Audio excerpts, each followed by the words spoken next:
ecological engineering. This is sometimes referred to as building with nature, but that rather broad-shouldered term should be used with caution, because a lot of building with nature involves processes such as using deep-rooted grasses to stabilize slopes that might be better described as weaving or knitting with nature. Also, because many ecological engineering projects are nearly always rooted in local communities and require local buy-in to work, they are perhaps better described as building with nature and people. Very broadly speaking, ecological engineering can be said to act on the living tissue of life, ecosystems and the organisms of which they are comprised, and on underlying structures such as mountains, estuaries, valleys and sand dunes. As you will see, water flows through all of the examples discussed in this unit. Eco-engineers, in their enthusiastic freewheeling way, sometimes talk about blue and green infrastructure projects. As their name suggests, this involves an emphasis on water or vegetation, and sometimes hybrid initiatives incorporating both traditional and ecological engineering. Whether you are a policymaking, a budding ecological engineer, or just a concerned community member, this unit will give you a sense of what is possible and will help you get thinking about how your country, town or village could incorporate nature-based solutions into disaster protection and climate adaptation projects. Imagine you are a governor of a coastal state which is frequently hit by cyclones and has on occasion been struck by tsunamis. You have a team of engineers that is proposing to build seawalls as a defense, but you are concerned about the cost and environmental impact of such a massive project, including the possibility that the seawalls might actually create more erosion further down the coast. You have heard about building with nature, but when you talk to your engineers, they seem to have no idea what you are talking about. So where do you start? A problem rather like the one imagined was faced by communities in Yogyakarta in Indonesia, located on the south coast of Java, which is frequently exposed to cyclones and is occasionally hit by tsunamis. Yogyakarta is famous for its temple complexes, but among its other treasures is the sand dune complex in Parangtritis, which is located just south of Yogyakarta city.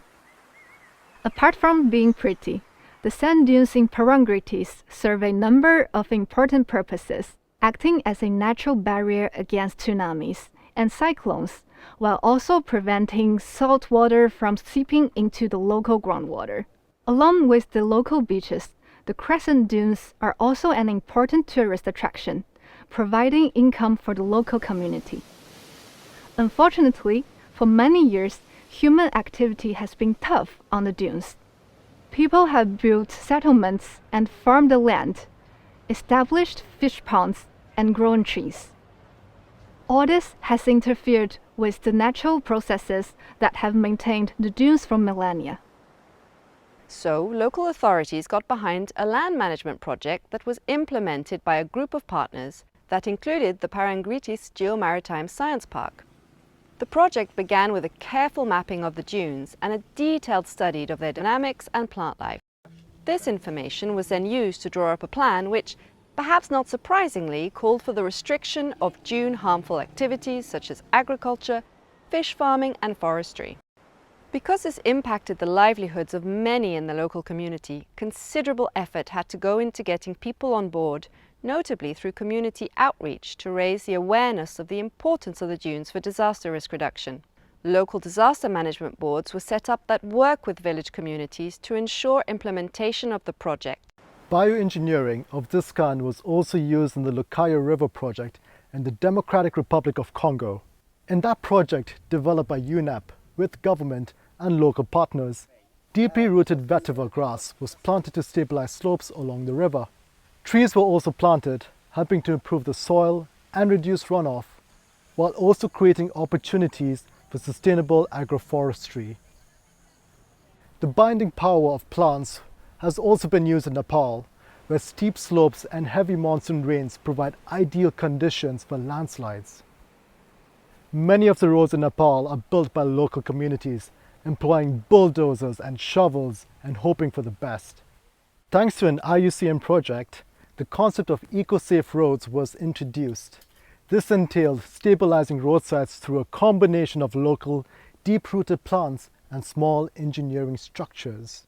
Eco-safe roads reduce the risk of landslides and also generate employment for women and men in these communities who maintain the roads and care for the plants, which they also harvest and sell. As stated at the outset, eco-engineering can also act on structural components that, so to speak, underlie the living tissue of the ecosystem.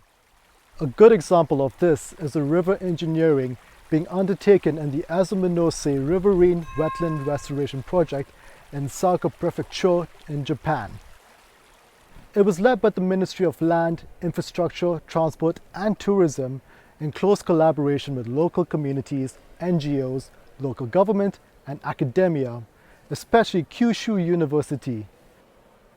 In this project, a wing-shaped flood control basin was built along the curved section of the Matsura River that was designed to absorb overflow at the downstream end. The flood control basins not only reduce the risk of flooding, they also establish wetland ecosystems, thus encouraging biodiversity. Wetlands are also used to control floods, improve drainage and restore natural habitats in urban settings. In the Geneva canton of Switzerland, for example, wetlands were created as a part of an eco-neighbourhood project. The wetlands capture excess rainwater while providing a habitat for birds. In order to undertake the kind of projects described in this unit, eco-engineers can improve their chances of success with working with engineers, ecologists and soil scientists to generate designs that reflect local conditions. If the project involves the introduction of plants, for example, ecologists can help with choosing local species that are fit for purpose, climate resilient and won't undermine the local biodiversity. It is also vitally important that engineers work with local communities who often have knowledge accumulated over centuries of interaction with the ecosystems that surround them.